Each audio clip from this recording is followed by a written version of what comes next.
सब? I hope सब अच्छे होंगे। मैं प्रिया तेवतिया आपका स्वागत करती हूँ इंडियन एग्जाम एकेडमी में। आज मैं आपको हिंदी पढ़ाने वाली हूँ और हिंदी का जो मेरा टॉपिक है वो है संज्ञा। वैसे तो आपने संज्ञा काफी बार पढ़ रखा होगा।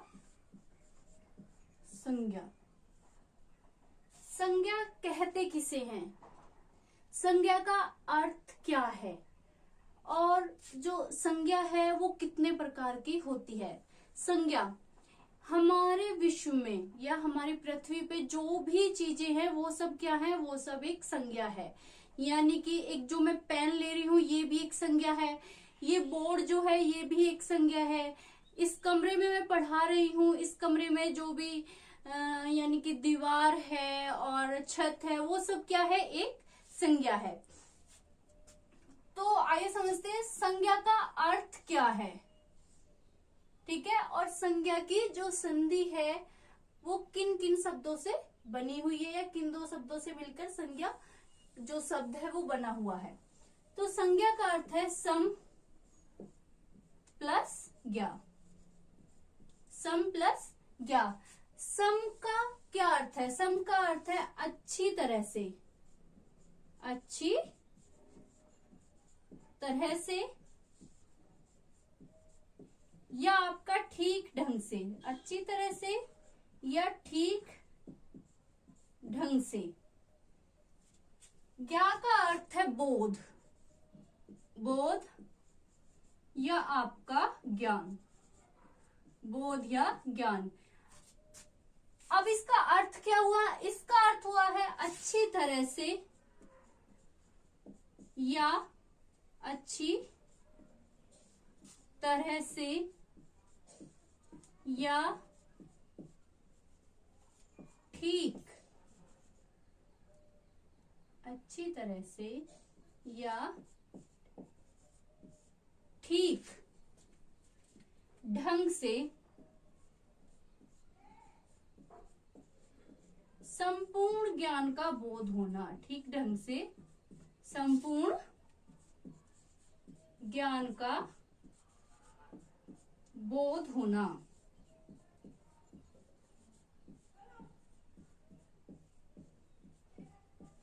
अच्छी तरह से या ठीक ढंग से संपूर्ण ज्ञान का बोध होना क्या कहलाता है? ये संज्ञा कहलाता है। अब क्वेश्चन आता है कि उत्पत्ति या व्युत्पत्ति के आधार पर और अर्थ के आधार पर संज्ञा के कितने भेद होते हैं या संज्ञा कितनी प्रकार की होती है।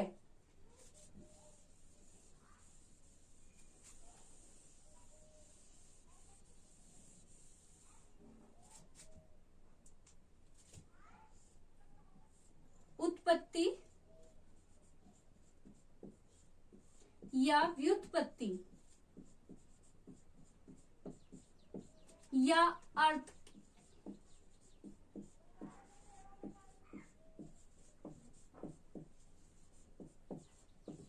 उत्पत्ति या व्युत्पत्ति के आधार पर या अर्थ के आधार पर संज्ञा के कितने भेद हैं? तो उत्पत्ति या व्युत्पत्ति के आधार पर संज्ञा के 3 भेद हैं। नंबर 1 व्यक्तिवाचक संज्ञा,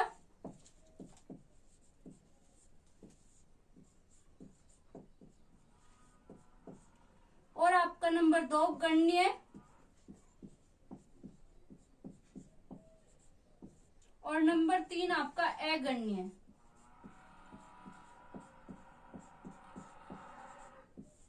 गण्य जिन्हें हम गिन सकते हैं, यानी कि कक्षा में 40 विद्यार्थी हैं तो हमें पता है कि उनको हम काउंट कर सकते हैं 1 2 3 4 5 कि उन्हें हम गिन सकते हैं। अब आता है अगण्य। अगण्य कौन सा है? जिन्हें हम काउंट नहीं कर सकते।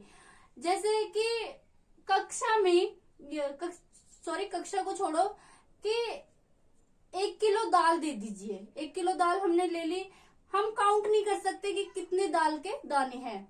या आप देख लीजिए हमारे सिर पर कितने बाल है, हम काउंट नहीं कर सकते कि कितने बाल है, तो वो किस चीज में चले जाएंगे? वो आपके अगण्यवाचक संज्ञा में चले जाएंगे। उसके बाद आपका आता है अर्थ के आधार पर संज्ञा, कि अर्थ के आधार पर जो संज्ञा है वो कितने प्रकार की होती है। तो अर्थ के आधार पर जो संज्ञा है वो आपकी 5 प्रकार की होती है। नंबर 1 जातिवाचक संज्ञा,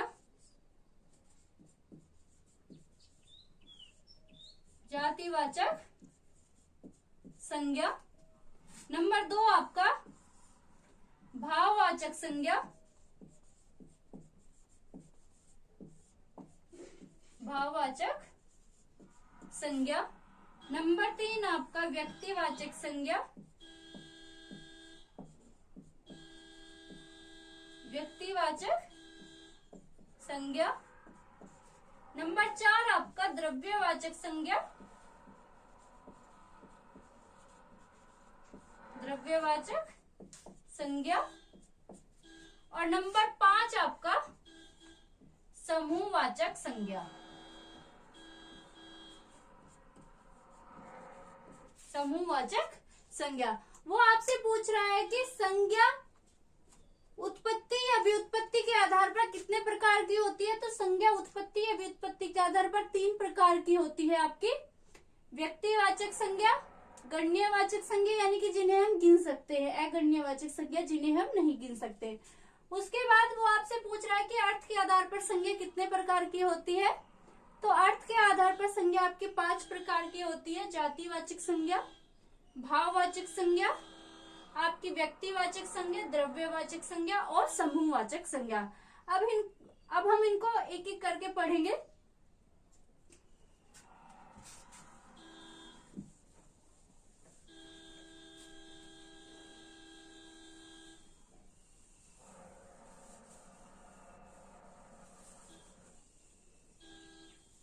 अब आता है पहले संज्ञा की सबसे पहले परिभाषा पढ़ लेते हैं। वो तो सभी ने पढ़ रखी होगी।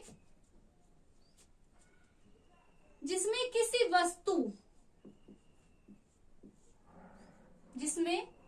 वस्तु, व्यक्ति,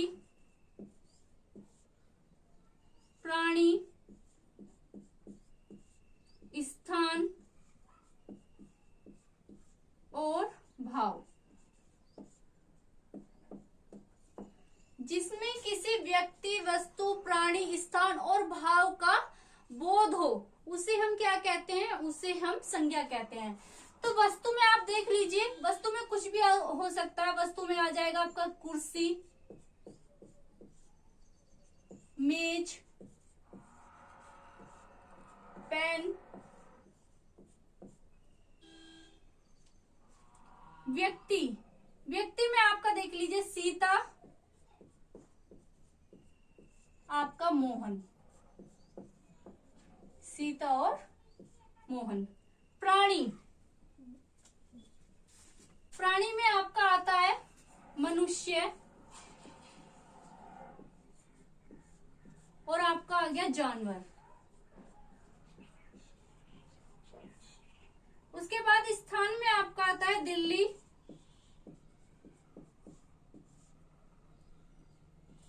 मेरठ। और भाव में आता है आपका भय, क्रोध और आपका प्रेम।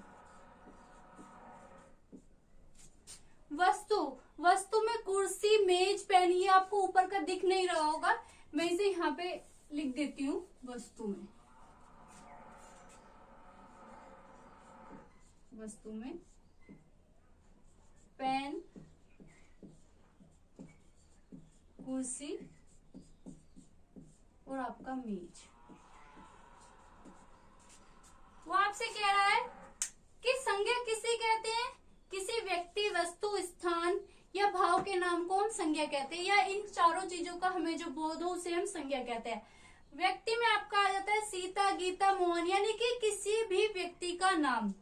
प्राणी में आ जाता है आपका मनुष्य, जानवर।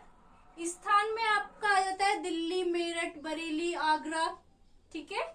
भाव में यानी कि जिन्हें हम स्पर्श नहीं कर सकते, जो अस्पर्शी होते हैं, जैसे कि भय, क्रोध, प्रेम। और वस्तु में आपका पेन, मेज, कुर्सी, ये सब क्या है, ये सब आपके संज्ञा शब्द है। अब मैंने आपको बताया था इससे पहले कि संज्ञा के भेद कितने हैं। अगर वो आपसे पूछे कि संज्ञा के मुख्य भेद कितने हैं, तो वो आपके 3 हैं। ठीक है। अगर आपसे पूछे कि संज्ञा के कुल भेद कितने हैं, तो आपके जो मैंने अभी आपको बताए थे, जिसमें आपका जातिवाचक संज्ञा है, व्यक्तिवाचक संज्ञा है, भाववाचक संज्ञा है, द्रव्यवाचक संज्ञा है और आपका समूहवाचक संज्ञा है। तो सबसे पहले हम पढ़ लेते हैं व्यक्तिवाचक संज्ञा नंबर 1। व्यक्तिवाचक संज्ञा। व्यक्तिवाचक संज्ञा किसे कहते हैं? जो किसी विशेष के लिए, यानी कि जिसका प्रयोग किसी विशेष के लिए किया गया है, उसे हम व्यक्तिवाचक संज्ञा कहते हैं। इसकी परिभाषा देखिए, किसी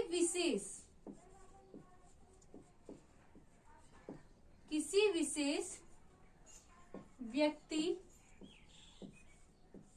वस्तु, किसी विशेष व्यक्ति, वस्तु, स्थान के नाम को व्यक्तिवाचक संज्ञा कहते हैं। व्यक्तिवाचक संज्ञा कहते हैं। अब जैसे कि एग्जाम्पल देख लीजिए आप इसके,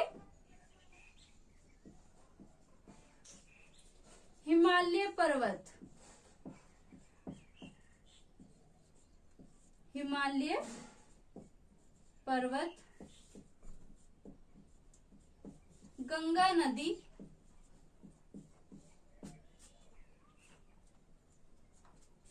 महेंद्र सिंह धोनी, व्यक्ति में आपका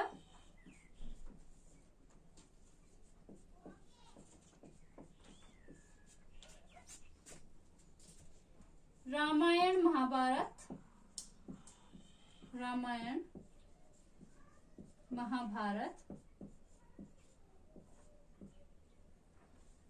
और आपका हिमालय पर्वत, गंगा नदी, महेंद्र सिंह धोनी, रामायण महाभारत, और आपका देख लीजिए जैसे अमेरिकन गाय,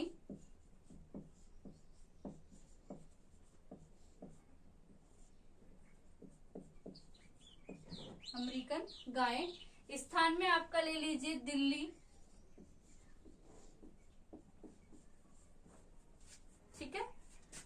वो कह रहा है कि व्यक्तिवाचक संज्ञा कौन कौन सी है, जो जिसमें किसी विशेष के लिए शब्द जो यूज किया गया है। जैसे किसी विशेष व्यक्ति, वस्तु, स्थान के नाम को क्या कहते हैं हम? व्यक्तिवाचक संज्ञा कहते हैं। जैसे इस विशेष में देख लीजिए आपका हिमालय पर्वत, यानी कि एक ही है हिमालय पर्वत, गंगा नदी एक ही है, महेंद्र सिंह धोनी जैसे आ जाए, महेंद्र सिंह धोनी अच्छा क्रिकेटर है, एक ही महेंद्र सिंह धोनी है जो क्रिकेटर है। रामायण महाभारत हमारे ग्रंथ है, रामायण के नाम से कोई दूसरा ग्रंथ और है नहीं। अमेरिकन गाय और दिल्ली, ठीक है। अब देखिए इनके एक एक एग्जाम्पल।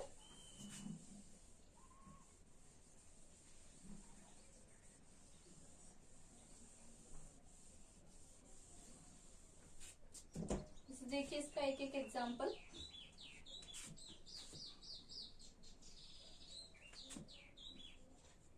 फलों का राजा आम है। वो कह रहा है कि फलों का राजा आम है, फलों का राजा आम है, तो ये कौन सी संज्ञा है? तो यह है आपकी व्यक्तिवाचक संज्ञा है।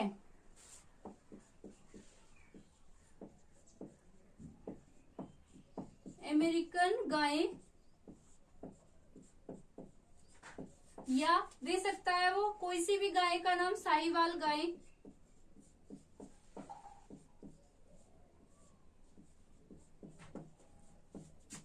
सबसे ज्यादा दूध देती है।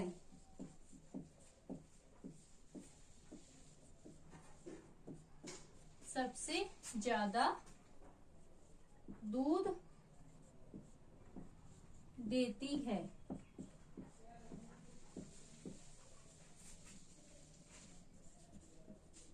विराट कोहली,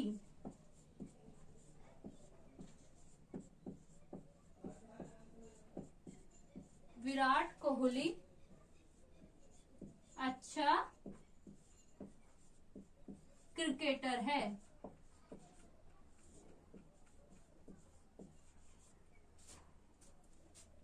ठीक है,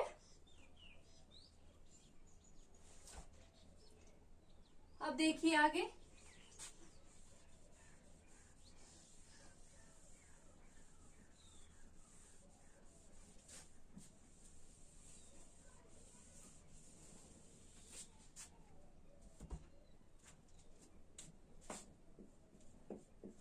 भारत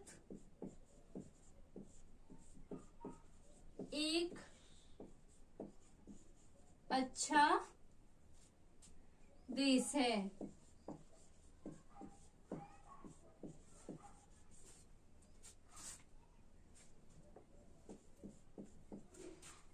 यमुना नदी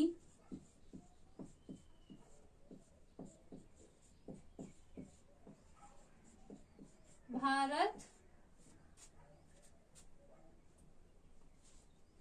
देश में बहती है।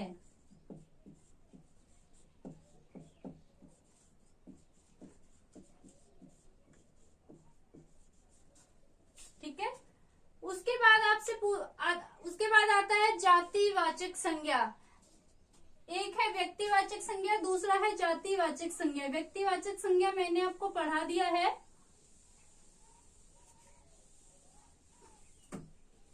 उसके बाद है आपका जातिवाचक संज्ञा। क्या? जातिवाचक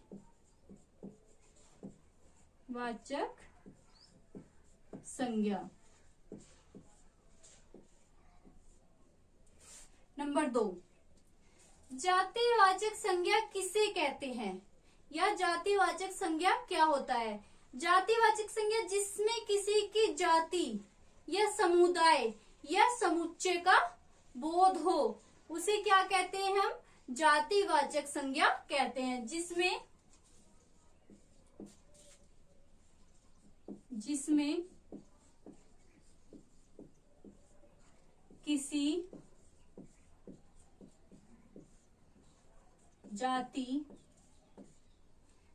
किसी जाति का या समुच्चय या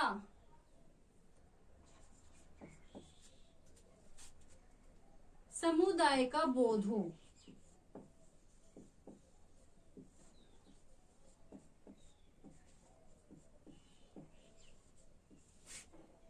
समुदाय का बोध हो, वह जातिवाचक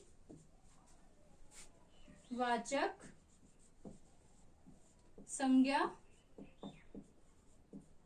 कहलाती है।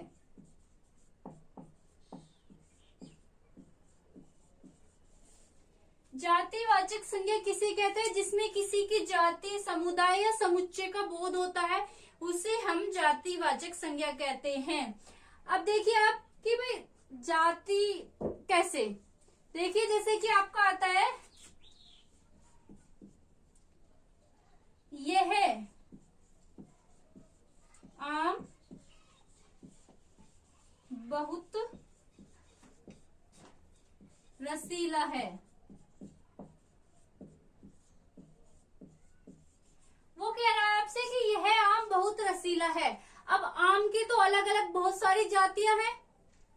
उसने पर्टिकुलर एक आम का मतलब पर्टिकुलर एक किसी आम का नाम थोड़ी ना लिया है कि जैसे दशहरी आम हो गया, लंगड़ा आम हो गया, चूसा आम हो गया, यानी कि आम के अलग अलग नाम है। अगर वो कहता कि दशहरी आम बहुत रसीला है, दशहरी आम बहुत रसीला है, तो किस चीज में चला जाता? वो आपका व्यक्तिवाचक संज्ञा में चला जाता। उसने कहा है कि यह आम बहुत रसीला है, उसने किसी आम का नाम तो नहीं लिया ना कि भाई किसी पर्टिकुलर एक आम का नाम लेते हैं कि भाई उसका वो आम है या दशहरी आम है, तो वो क्या है, अगर वो बोलता है कि दशहरी आम बहुत रसीला है तो वो आपका व्यक्तिवाचक संज्ञा में चला जाता। उसने बोला यह आम बहुत रसीला है तो ये किस में चला जाएगा, आपका जातिवाचक संज्ञा में, जातिवाचक संज्ञा में। ठीक है, अब देखिए आगे एग्जाम्पल।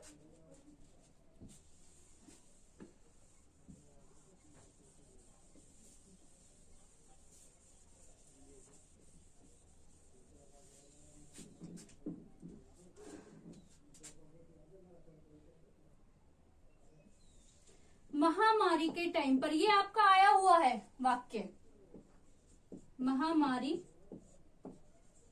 के समय, महामारी के समय भारत सरकार ने,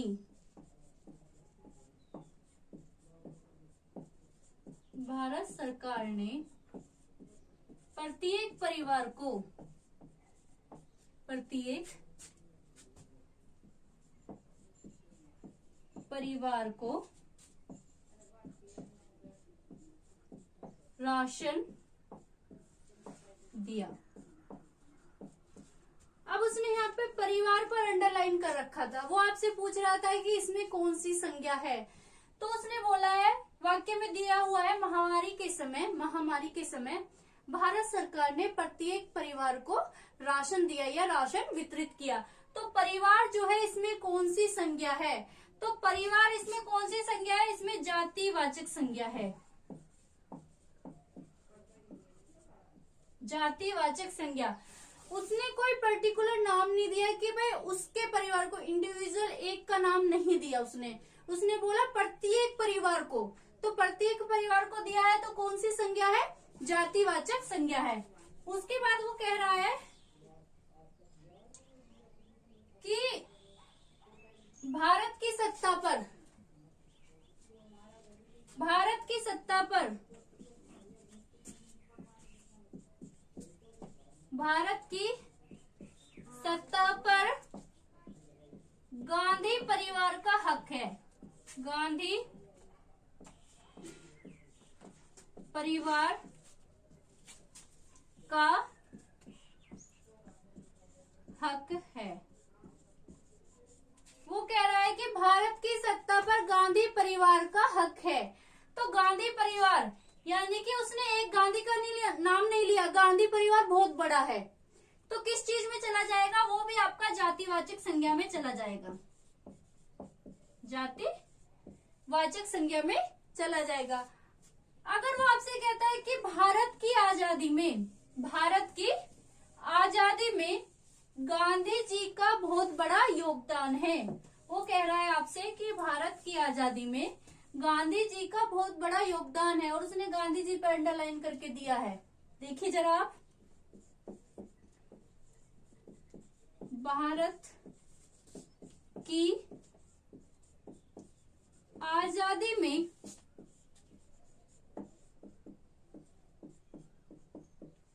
गांधी जी का बहुत योगदान है।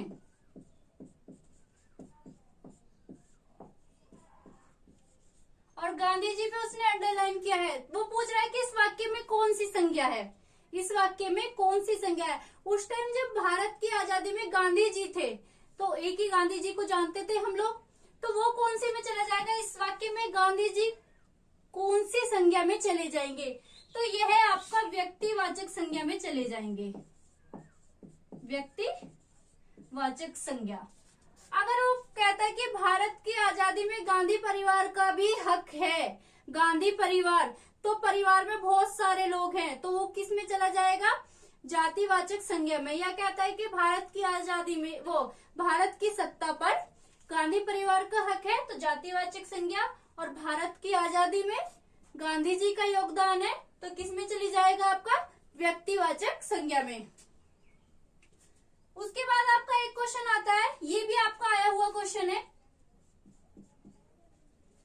झारखंड की प्रकृति पर, झारखंड की प्रकृति पर जाता है, कोयला पाया जाता है। और उसने आपको कोयला पर अंडरलाइन करके दिया हुआ है, तो आप क्या सोचेंगे कोयला एक ही प्रकार का होता है? बिल्कुल नहीं, कोयला आपका काफी प्रकार का पाया जाता है, यानी कि अनेक प्रकार का होता है। तो किस में जाएगा? ये भी आपका जातिवाचक संज्ञा में जाएगा, जातिवाचक संज्ञा। ठीक है,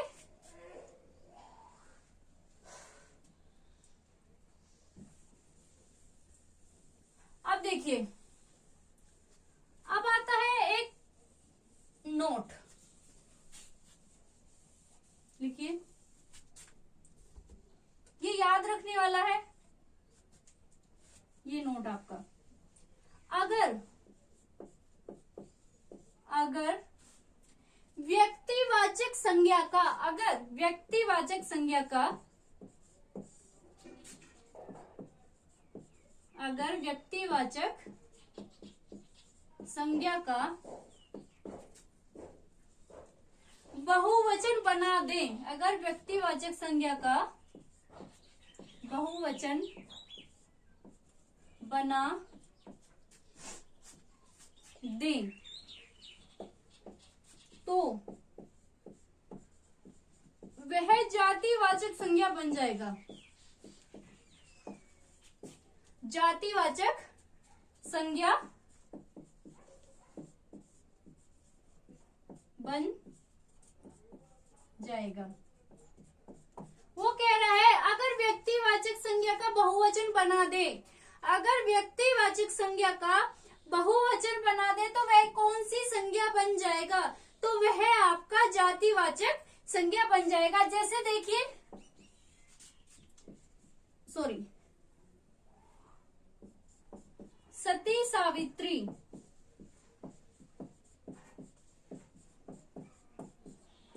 सती सावित्री, रावणो, आपका कुंभकर्ण,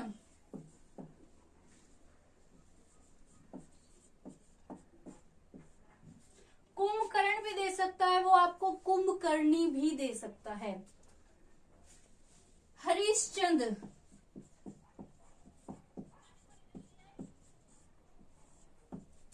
ठीक है। उसके बाद जयचंदो,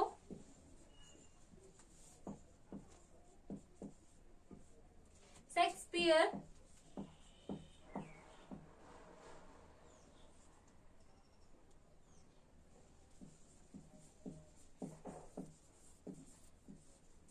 और भी काफी सारे शब्द हैं। अगर ये आपका पर्टिकुलर व्यक्तिवाचक संज्ञा में है, मतलब ये एक उसमें है, मतलब वाक्य के अकॉर्डिंग आपको पता चलेगा। जैसे उसने दिया रखा है कि वो राजा हरिश्चंद्र जो है, अगर उसने दिया कि राजा हरिश्चंद्र बहुत ज्यादा दानी थे, तो उस टाइम पे एक ही राजा हरिश्चंद्र की बात हो रही है, ठीक है। अगर वो कह रहा है कि आजकल सब लोग सत्य हरिश्चंद्र बनते फिर रहे हैं, कि आजकल सब लोग सत्य हरिश्चंद्र बनते फिर रहे हैं, तो कौन सी संज्ञा है? तो आजकल सब लोग, यानी कि बहुत सारे लोगों की बात कर रहा है, तो कौन सी संज्ञा में चला जाएगा? जातिवाचक संज्ञा में। अगर वो कहता है कि सत्य हरिश्चंद्र जो थे वो बहुत दानी थे, सत्य हरिश्चंद्र जो थे वो बहुत दानी थे, तो किस में चला जाएगा? फिर वो आपका व्यक्तिवाचक संज्ञा में चला जाएगा। ऐसे ही आप इनका एक एक वाक्य देखिए।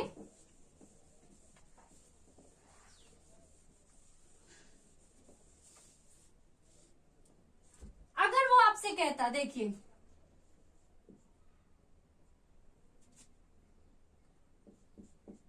वो कह रहा है आपसे कि श्याम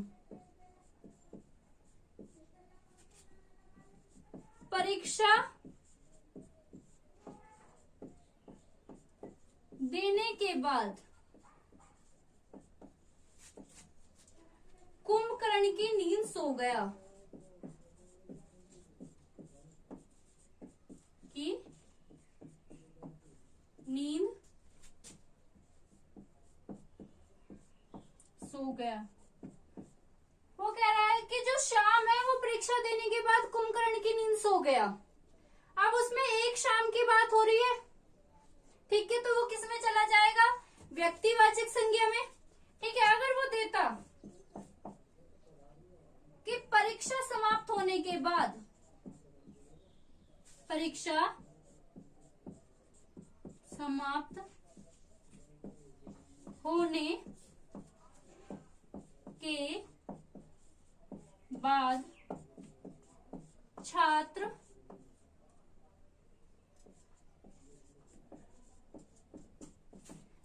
कुंभकर्ण की नींद सो गए।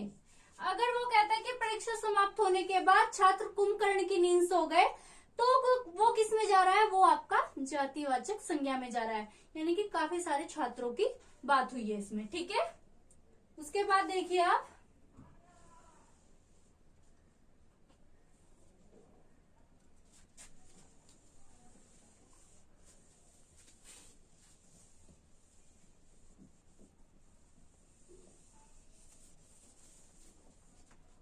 उसके बाद देखिए आपका नेक्स्ट आता है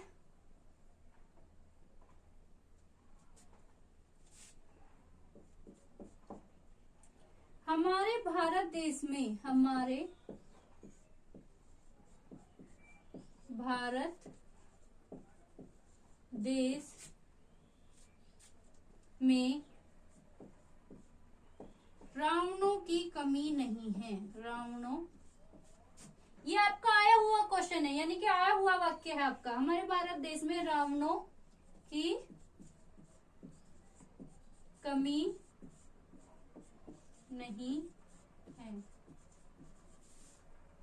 हमारे भारत देश में रावणों की कमी नहीं है, तो ये क्या है? ये आपका आया हुआ क्वेश्चन है, तो रावणों पे उसने टिक करके दिया हुआ है, तो कौन सी संज्ञा है ये आपकी? ये बेटा आपकी जातिवाचक संज्ञा है। कौन सी संज्ञा है? जातिवाचक संज्ञा। अगर वो देता है आजकल सब,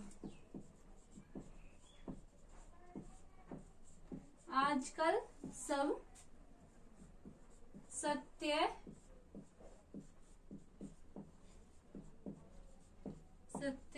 हरिश्चंद्र बने फिरते हैं। आजकल सब सत्य हरिश्चंद्र बने फिरते हैं, कौन सी संज्ञा है? तो ये भी आपकी जातिवाचक संज्ञा है। कौन सी संज्ञा है? जातिवाचक संज्ञा। अब आता है आपका जातिवाचक संज्ञा, आपकी कंप्लीट हो गई। अब आता है नंबर 3, यानी कि तीसरा पॉइंट, जो है आपकी भाववाचक संज्ञा। कौन सी संज्ञा? भाववाचक संज्ञा।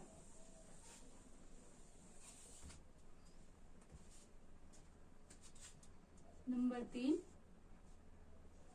भाववाचक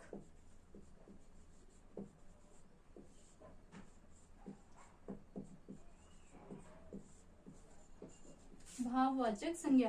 भाव क्या है? जिन्हें हम स्पर्श नहीं कर सकते, क्या होते हैं वे? अस्पर्शी होते हैं, यानी कि प्रेम, क्रोध, भय, ईमानदारी, ठीक है, अहिंसा, घृणा, ये अस्पर्शी होते हैं।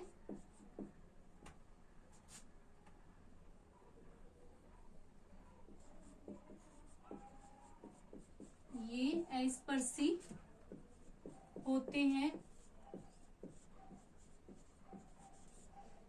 या जिन शब्दों के पीछे प्रत्यय लगा हो।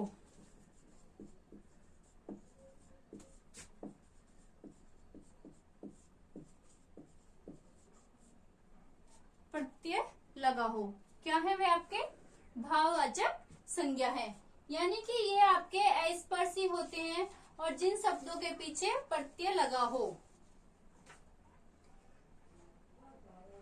और कुछ आपके जिनके पीछे प्रत्यय नहीं लगा हुआ होता, वे भी आपके भाववाचक संज्ञा होती है। जैसे आप देखिए, एग्जाम्पल देखिए, भय, क्रोध, प्रेम, आपका घृणा, ईमानदारी,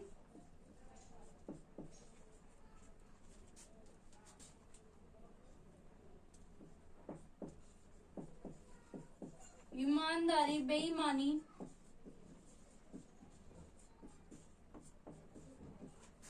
ये सब क्या है? ये सब आपकी भाववाचक संज्ञा है।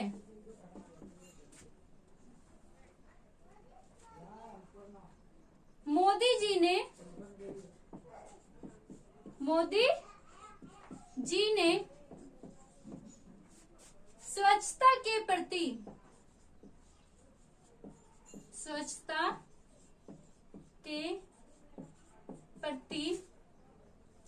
ये आपका आया हुआ है वाक्य, स्वच्छता के प्रति लोगों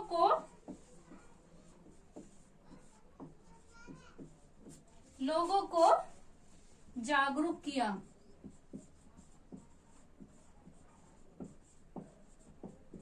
मोदी जी ने क्या किया? लोगों को स्वच्छता के प्रति जागरूक किया।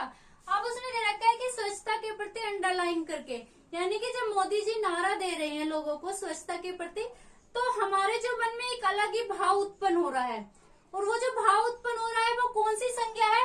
तो वो आपकी भाववाचक संज्ञा है। कौन सी संज्ञा? भाववाचक। कौन सी संज्ञा है? वो आपकी भाववाचक संज्ञा है। अब जैसे आता है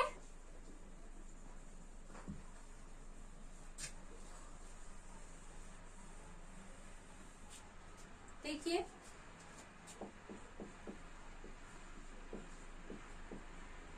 हिंदू मुस्लिम के बीच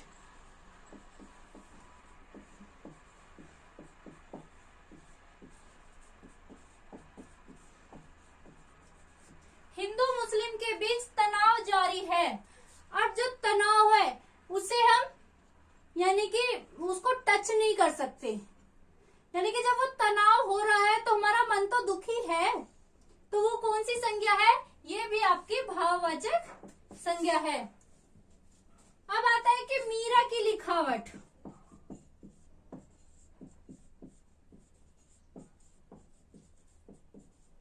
मीरा की लिखावट बहुत अच्छी है।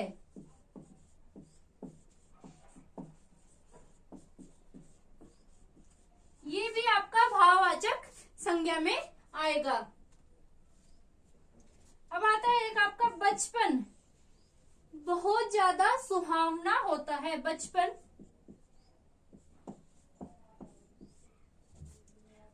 ज्यादा सुहावना होता है।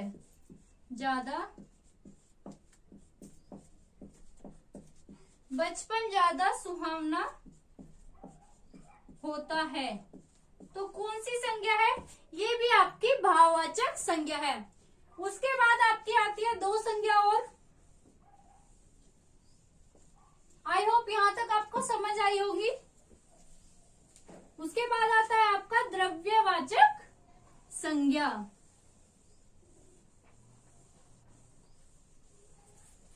द्रव्यवाचक संज्ञा नंबर 1, नंबर 4 द्रव्यवाचक संज्ञा। द्रव्यवाचक संज्ञा कौन कौन सी होती है? जिसमें धातु या अधातु होते हैं। धातु या अधातु होते हैं, जिसमें आपका कठोर जो वस्तु आपको ढेर के रूप में मिलती है, जैसे कि ऐसे लिख लीजिए, ढेर के रूप में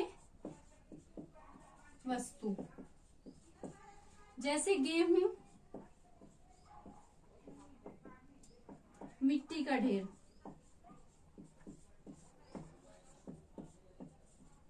ठीक है। उसके बाद आपका आता है जैसे कि जो वस्तु आपको ठोस या तरल के रूप में मिलती है, जो वस्तु आपको ठोस या तरल के रूप में मिलती है, तरल के रूप में, ठोस या तरल के रूप में, जैसे कि आपका हो गया लोहा, और तरल में हो गया आपका तेल पानी।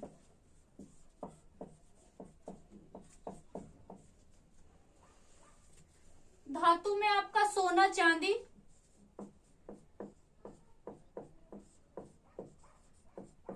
सोना चांदी एल्यूमिनियम, ये सारी चीजें किसमें होगी, ये आपके धातु में हो गई।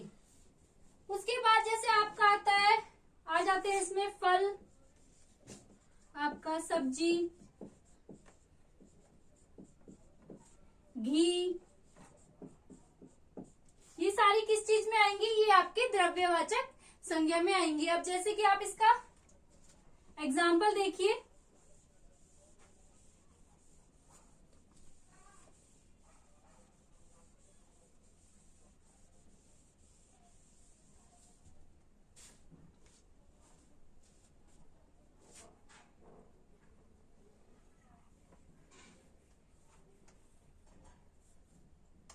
जैसे एक आया हुआ क्वेश्चन था गेहूं,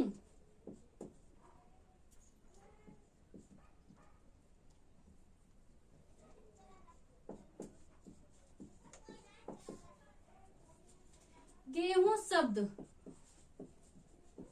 संज्ञा है,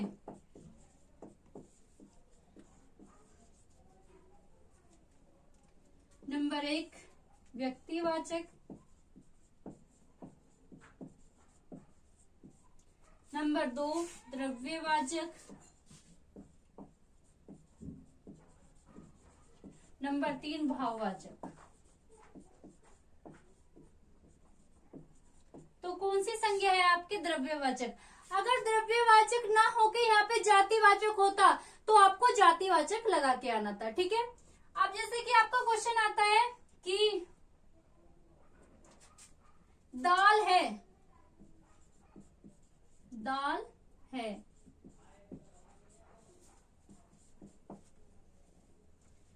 गण्य, नंबर 1 अगण्य,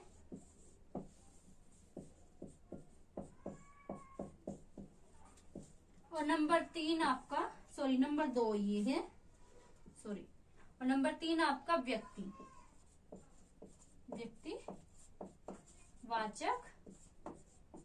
संज्ञा। वो कह रहा है आपसे कि दाल है, दाल कौन सी संज्ञा है, गण्यवाचक संज्ञा है, अगण्यवाचक संज्ञा है, या आपकी व्यक्तिवाचक संज्ञा है।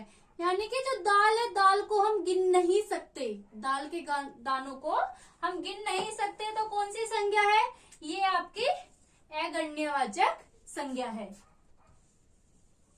उसके बाद नंबर 5 आती है आपकी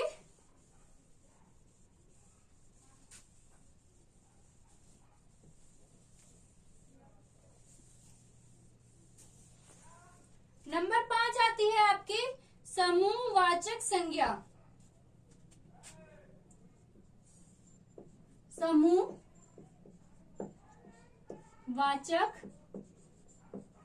संज्ञा, समूहवाचक संज्ञा जिसमें समूह का बोध हो, समूह का बोध हो। नंबर 2 या एकत्र होना पाया जाए, एकत्र होना पाया जाए। जैसे कि आपका देखिए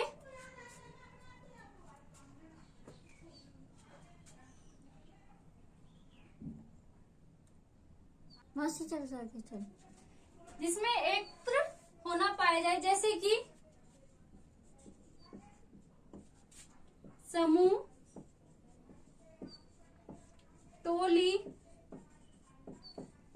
समूह टोली, आपकी भीड़,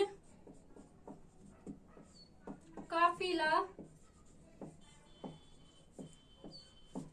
जत्था, झुरमुट,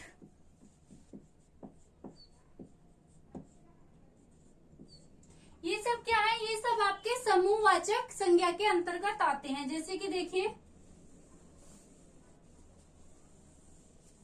जैसे आता है कि आपका तीर्थ यात्रियों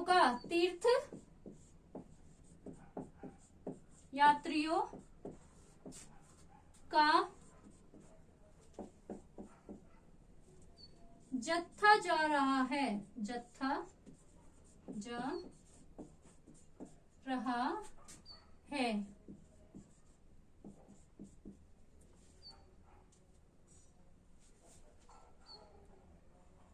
ऊंटों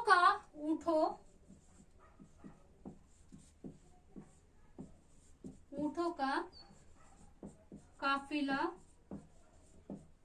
जा रहा है।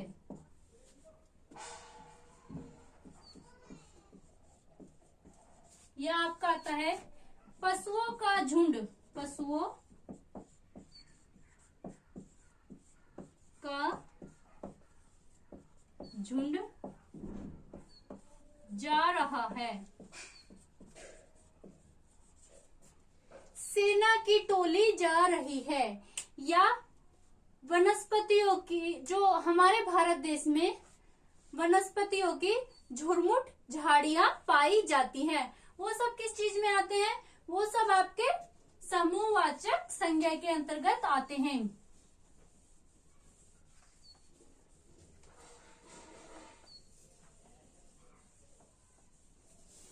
अब एक नजर में देखिए मैंने आपको क्या क्या पढ़ाया। मैंने आपको पढ़ाया उत्पत्ति के आधार पर संज्ञा कितने प्रकार की है, तो आपकी 3 प्रकार की है।